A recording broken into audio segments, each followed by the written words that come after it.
Salam olahraga dan kita kembali lagi di sesi preview bersama Bung Bram. Kali ini kita akan membahas Michelle Waterson melawan Angela Hill yang akan ditayangkan minggu siang ini tanggal 13 September 2020. Apa saja yang akan menjadi faktor penentu dalam pertandingan ini? Simak terus video ini. Pertama-tama, Michelle Waterson, the Karate Hottie. Mungkin salah satu fighter MMA yang sudah lama sekali berkecimpung di dunia MMA. Sudah pro debutnya tahun 2007 di saat Women's MMA atau MMA wanita masih belum dikenal seperti sekarang. Bahkan ini sebelum Ronda Rousey juga dikenal. Sejak debutnya di UFC pada tahun 2015, ia sudah bertarung juga melawan 3 mantan juara UFC kelas strawweight. Ada Joanna, ada Rose Namajunas, dan tentu saja Carla Esparza yang dulu pertama kali memegang gelar pertama dari kelas strawweight. Nah, sebelum masuk UFC pun Waterson juga sudah seperti biasa melalui jalur dari Invicta FC, seperti juga banyak fighter wanita MMA lainnya di UFC.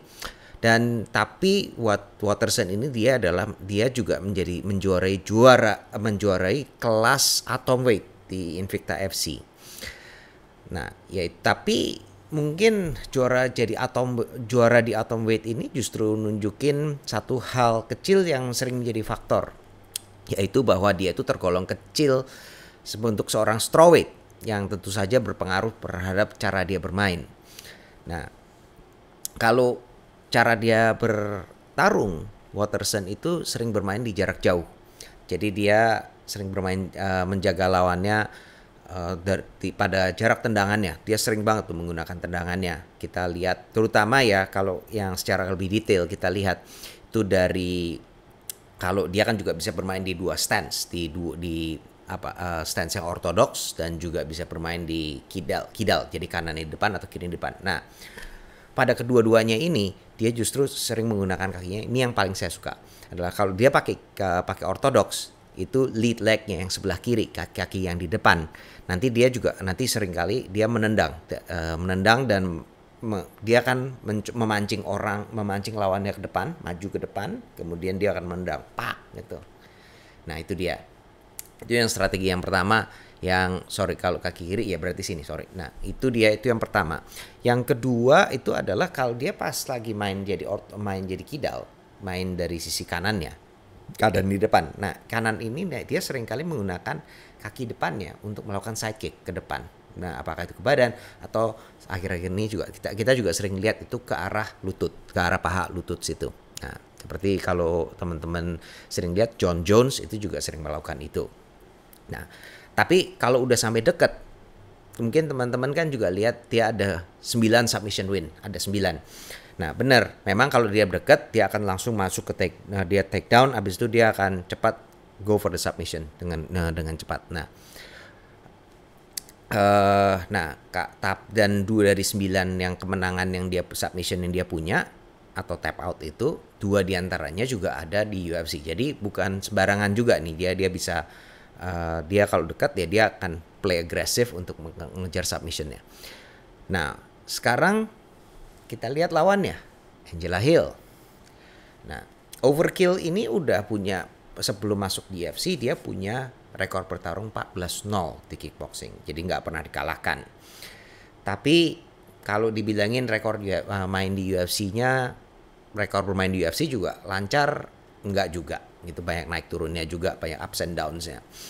Nah, kalau pertama dia masuk lewat The Ultimate Fighter, waktu itu masih maju dengan cuma 1 kali menang, rekor 1 kali bertanding di MMA. Habis itu masuk ke UFC first stint yang periode pertama dia habis itu kalah dua kali, kemudian dia langsung di-cut, nggak boleh main. Habis di-cut dia masuk lagi ke Invicta. Menang 4 kali, termasuk juga dia jadi juara di kelas strawweight dan mempertahankannya sekali. Kemudian masuk lagi ke UFC. Nah, apakah lebih baik di stint keduanya nih pada periode keduanya? Sebenarnya sih enggak juga, awalnya sih enggak.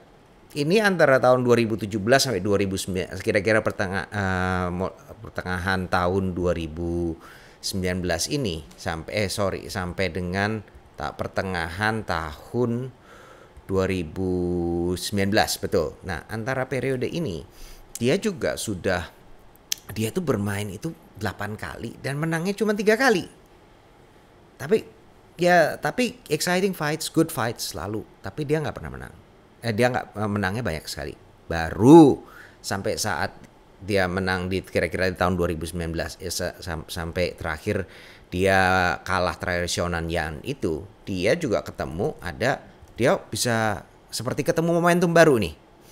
Dia seperti ketemu momentum dengan 3 kali kemenangan berturut-turut. Atau sebelum terakhir juga dikalahin sama Claudia Gadea. Tapi itu pun juga split decision kalahnya. Kalau saya sendiri sih saya ngitung kalau Hill yang menang itu fight. Jadi dia sebenarnya lagi momentumnya ada juga. Dan kalau kita lihat kayak bertarungnya dia, terutama yang akhir-akhir ini justru menurut saya ini match up yang menarik untuk Waterson. Nah, kenapa kok itu menarik? Nah, karena gini, Hill itu efektifnya itu di jarak pukul sama jarak sikut. Jadi dia banyak pakai pukulannya itu jadi efektif. Dia menggunakan pukulan dengan efektif. Kalau sudah deket dia masuk ke clinch, dia pakai sikutnya juga.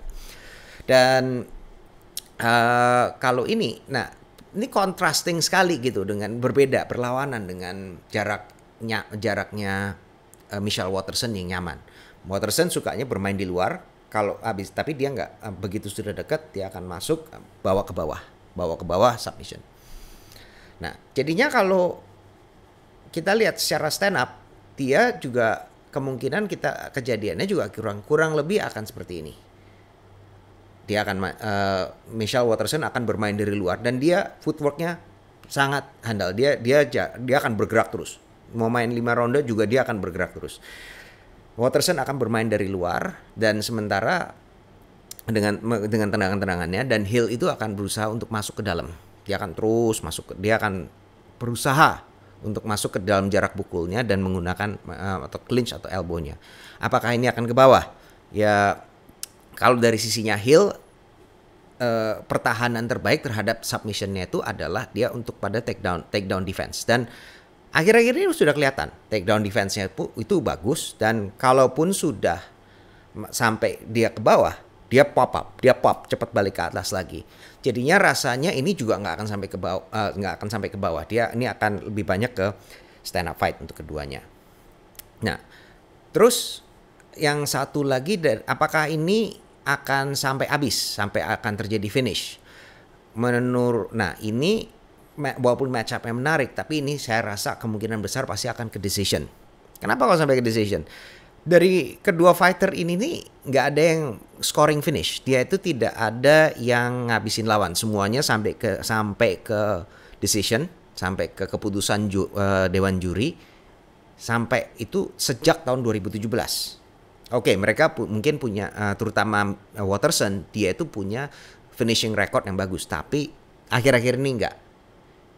Nah, dengan kita lihat seperti itu, apakah jadi ini akan sekarang saya lihat ini akan berakhir ke menjadi sampai ke decision. Oke, habis itu tapi siapa yang lebih unggul?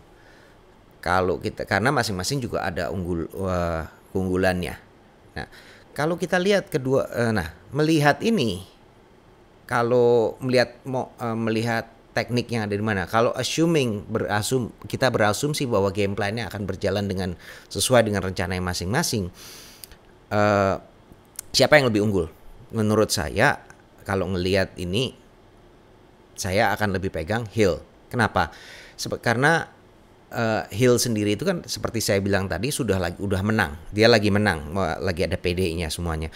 Sedangkan kalau Michelle Waterson sendiri lagi 2 kali kalah, walaupun 2 kali kalah ini juga lawannya juga Carla Esparza sama Joanna terakhir. Jadi dia itu pasti akan berpengaruh secara mentalnya, fokusnya pada kondisi mentalnya. Nah, jadi dalam hal ini kesimpulan saya bilang ini akan menuju ke Hill dengan kemungkinan akan besar untuk Angela Hill dengan decision.